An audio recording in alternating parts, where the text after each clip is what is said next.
You ask Tiger to solve. This deals with linear equations with one unknown. The final result is x equals 5.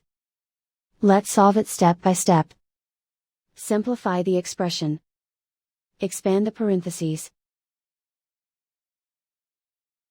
Simplify the arithmetic. Group all constants on the right side of the equation. Subtract 10 from both sides. Simplify the arithmetic.